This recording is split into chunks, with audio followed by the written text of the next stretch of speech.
as you get more into the project, you learn that not everything goes as planned. So it meant that I spent a lot of time just sort of dealing with the cockroaches in order to get them ready for the experiment. And that was a lot of trial and error simply because I don't normally handle cockroaches. You have to keep working at it, you keep doing it. I just kept doing it and doing it after a lot of breaks and, just trying to figure it out. But keep working at it, you just get to it.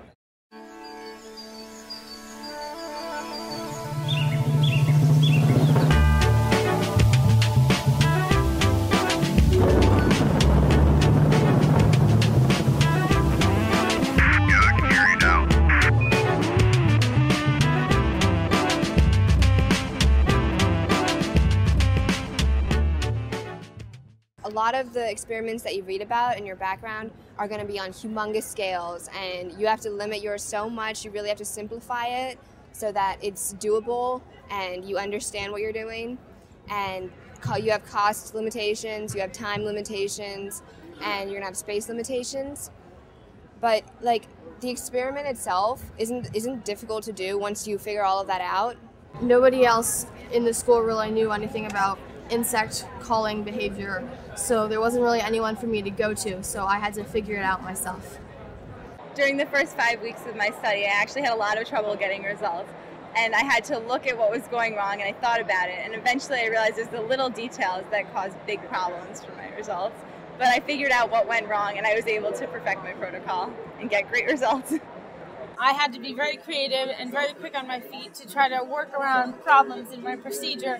When an unexpected variable shows up, you don't necessarily stop your project, but you kind of formulate your project around it. Sometimes the inconsistency, though, is a good thing, and it leads to an unexpected conclusion, which could prove or disprove your hypothesis. So when I encountered obstacles in this project, I had a mentor at the Denver Museum of Nature and Science, and I would go to her when I had problems with reactions, like, I think this should work, why is it not working, how do I fix that? And she was very useful in pointing out resources or different ideas I should try. I started to run into some difficulties. But the year before, my class in school, in my science class, we had taken a field trip to an institute at MIT. And we'd met this woman who knew a lot about phages. So I decided that it would be a good idea to call her up.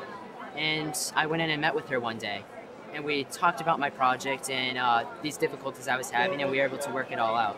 In the middle of my experiments, my wind tunnel broke. So I had to find an alternate way to test all my winglets and all of my airfoils. And I really had to not break down. I had to stay strong, and I had to get through it, even though it was right before the science fair that this happened. I just had to stay determined, and I was able to do it, get through it, and finish in time without pulling any all-nighters, so it was good.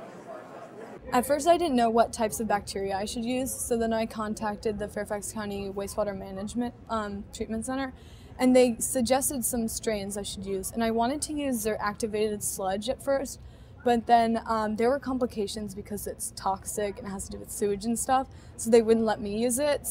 But then I ordered the same strains from another company, so I got around that one. We each had different plans of how we wanted to do the project because there was more than one way of doing it. And she had one idea in mind, and I had another idea. So my idea, the way I thought about my idea, I said, oh, maybe we can do it in the lab and see how that works. And she thought about using the blender, and we kind of decided, well, since her idea didn't work, we kind of went with my idea, and it worked. I got a little frustrated because I had wanted the crickets to chirp alone, but they wouldn't comply. So there were things that didn't go quite right, but I figure, science is based on overcoming sorts of things like that, so it didn't bother me too much. I mean, I might have gotten a little frustrated, but eventually I overcame it, and now I'm here, so. Doing my research, I learned a lot about myself and realized that everyone fails at some point, but if we keep working and keep moving on, we can actually come to great conclusions in a great science project. Kids encounter obstacles in their research, just as professionals do all the time, but they immediately react in the proper way. They realize that what they're after is really waiting patiently for them. It's a huge advantage that science has over other human enterprises. But in science, you get to try again and again. And if you keep trying, you'll find a way.